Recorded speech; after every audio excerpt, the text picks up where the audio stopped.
Hi everyone, my name is Cynthia. Let's talk books. And today I want to talk about a book that I read in May, and it was for the Latinx book club, which is an online book club. I will leave the Twitter and the Instagram down below so you can go check it out if you're interested. But the goal of the book club is just to read a book written by a Latinx author every month. And the first book was I have it over here. Storm Runner by J.C. Cervantes. This is a middle grade book. And then the second book was Dealing in Dreams by Lilliam Rivera. So this is the book that I read, and I really wanted to come on here and give it its own review because I have a lot to say on it, more than I will have time for in the wrap up. So let's start with the premise. And by the way, I won't do any spoilers, no big spoilers here. First, what it's about. So it is a kind of dystopian, futuristic book. It's set in a world that is run by women. Well, one woman in particularly, but basically they have flipped the patriarchal dynamics of our world, and it appears that our world was destroyed by probably an earthquake. They talk about something that sounds a little bit like an earthquake, and so they basically got a chance to restart society over, but they have flipped the gender dynamics. And so we're following our main character is Chief Roca, who is in charge of an all-girls gang. And this is what the world is now. It is a major city in Mega City where the streets are patrolled by girl gangs. And girls from a very young age, from the age of 7, are trained in centers that basically toughen them up, teach them how to fight, and prepare them for the world that they will enter. And you don't really have a choice. A little bit of a choice if you don't have the aptitude for fighting, and you basically are gonna fail at the training schools, then you can be a factory worker. I think there might be one other option, but basically this is it in this world, right? So our main character, Chief Roca, or her name before she is given that name by the leader of this world, was Nala.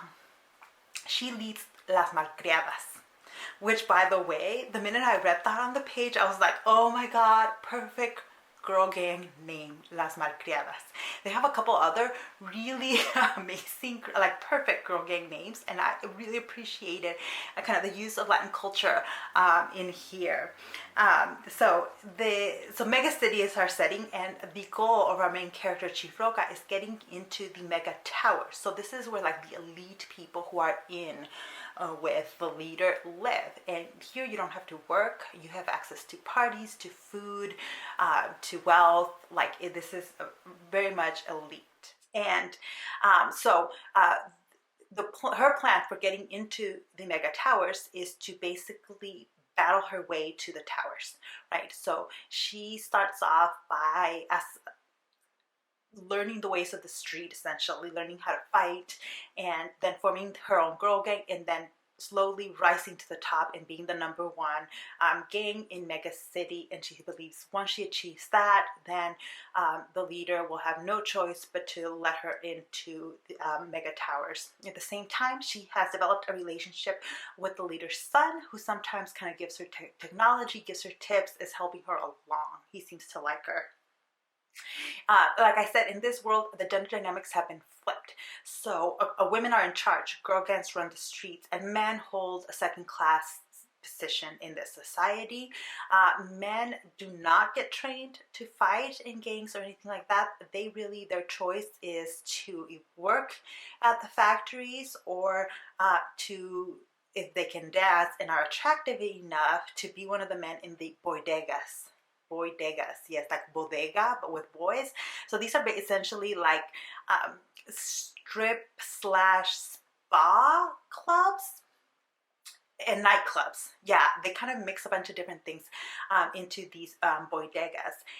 But men have really no choice here. They if you're attractive enough, then you work as one of the men in the bodegas, and your role there is to serve women coming in, or you're going to be a factory worker, and that's really it. So this is a very a society that kind of looks good on the surface. People go along with it because they feel like they were saved from the disasters of, well, it's probably an earthquake here, and that this is the men had ruined everything, and so this is what the society that they're left with after the men ruined everything, and so you basically go along because you don't have a whole lot of options. But it turns out, as we go through the story, we start seeing more of this world and more ways in which there is dissent, which is not really tolerated, but there are little bits of dissent that appear in the story, and we kind of explain how they occur, how they function. There is also an excursion outside of Megacity. Nobody really goes outside of Megacity because it's a desolate deadland.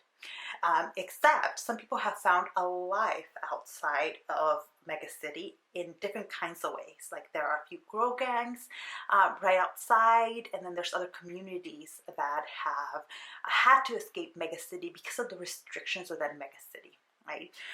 And this is what I found so interesting. I gave the book 4 out of 5 stars because it did a lot of the things that I had wanted The Power to do. If you haven't read The Power, it is a story in which women in our society, it's like set in the near future, are all of a sudden have the power to like electrocute. And that changes the power dynamics because now basically women are more physically strong than men because they can electrocute you, right? It was a critique, I think, of society when and the fact that the problem in a society is not that men are in charge. It's not the patriarchy. It's that it's power. It's that some group of people have more power than others, and so that when you flip the switch, when you give women more power, that they will abuse that power as well.